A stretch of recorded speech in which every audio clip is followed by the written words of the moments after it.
The gray? Oh wow, that's a good spot. Ooh. Mashama, if y'all, it's a really, really good restaurant. It's really helped put Savannah on the map. So y'all are eating one of the best places in the South, for sure.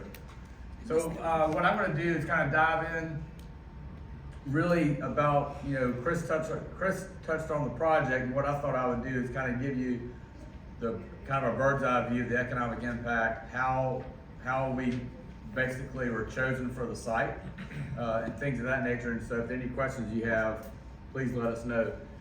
So this is the team that really put it all together, and I can't say enough good things about Chris. Working with Chris and Hyundai has been absolutely phenomenal.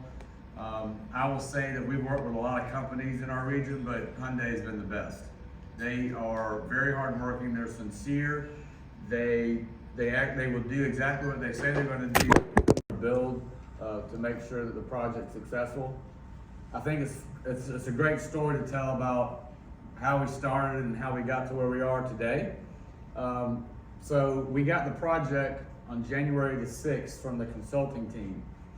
In the world of economic development, and most of you know this, it's very, very confidential, and we never know who the company is as we go through the process because, non-disclosure agreements, it's very, very confidential in nature because companies don't want the world to know, or other companies to know what their business is or what they're doing.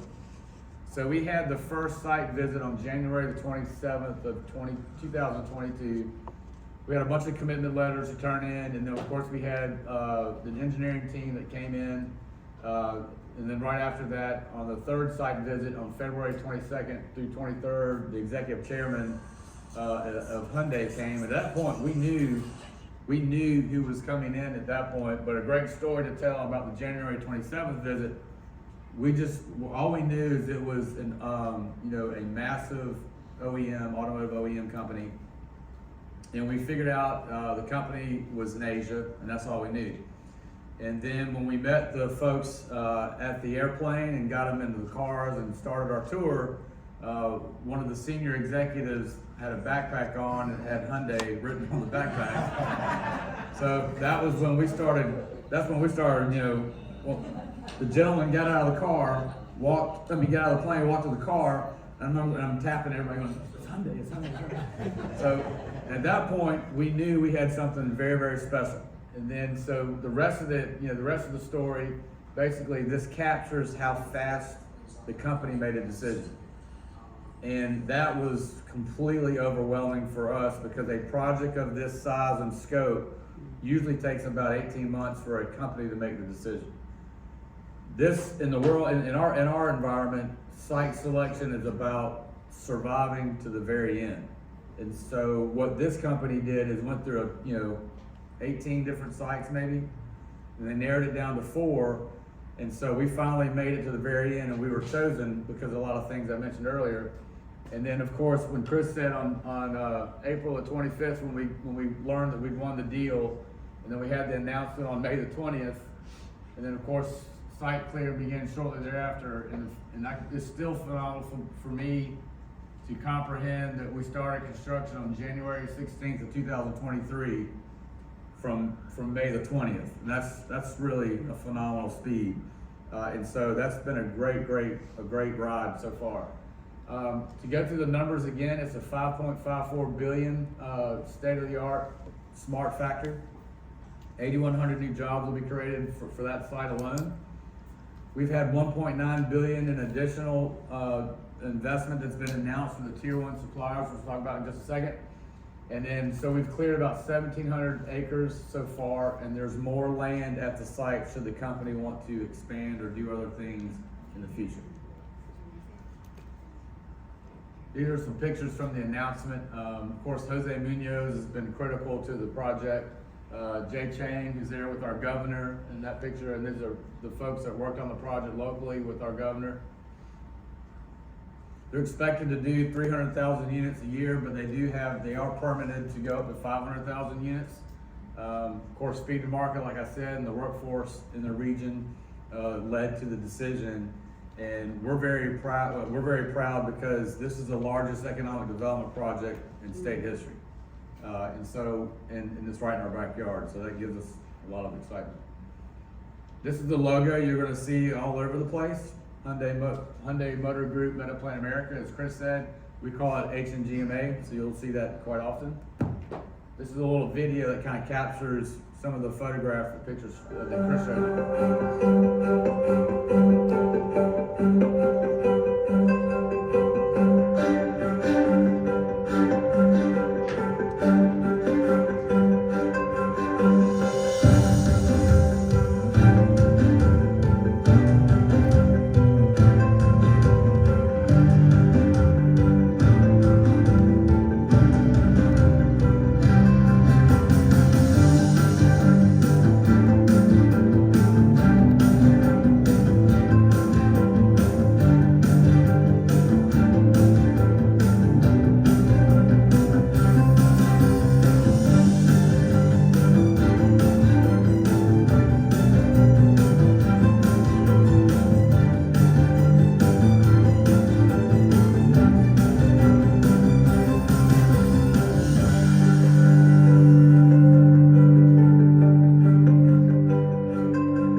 So you can tell we're very excited. On the supplier side, this story is just as good as the Hyundai story because there's a saying, and Chris, remind me what it is. Hyundai is only as fast as their slowest supplier. That's correct. And so when we found out that this project was going to bring at least 7 to 9 tier 1 suppliers along with it, we really started getting even more excited. This captures the companies that have announced their projects in conjunction with Hyundai over the last several months.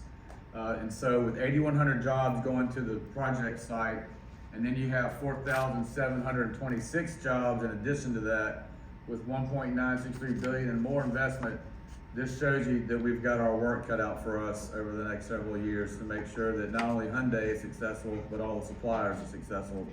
But again, what's beautiful about this as well is that the entire region, the 4-county region that we work so well together and work in day out, every county is benefiting from this project.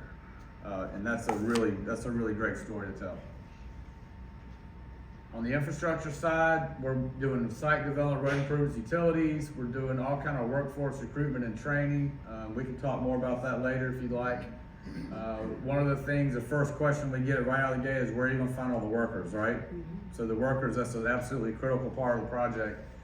So we're doing a massive study. We're getting the blueprint put together by the experts. They're going to really tell us what we need to do, and that study is expected at the end of June or July, and we're going to follow it. We know that we're going to recruit people from different parts of the country. We know that they got jobs that people that work here that they'll want to fill. So it's going to be a mixed approach, but when we get that study, we're going to go to work. We've hired a lady named Maria Whitfield who's going to kind of be our quarterback on workforce. So she's working very hard now, not only with Hyundai and suppliers, but also our existing industries. And then when we talk about the community investment, this is another great story to tell. Ever since Hyundai's made the announcement, they have given back in our communities almost $1 million. And that's simply over the last 6 months. And so they are not only engaging with us on the project, but they're really engaging the community as well. And all of the announcements that they've made, whether it's through Kia, Genesis, or Hyundai, we're seeing the benefit in a lot of nonprofits. And that's something that's, you know, we deal with a lot of companies, and going back to my point when I said working with Hyundai has been, you know, simply amazing. A lot of companies come in our region and go to work, but they really don't start giving back until down the road. Hyundai started right out of the gate. Here's some other photographs of the nonprofits that are benefiting so far. And so it's been a really good project, and we're very excited that they're here. And like I tell all the staff and the folks that we all work together, I said, we're not successful unless Hyundai is successful, and we're gonna do all we can to make it happen. So if you want to follow the progress, SavannahJDA.com is our website, and we update it weekly. And so we encourage you to do that, as well as working with Chris and the team, and of course all the execs at Hyundai. Any questions?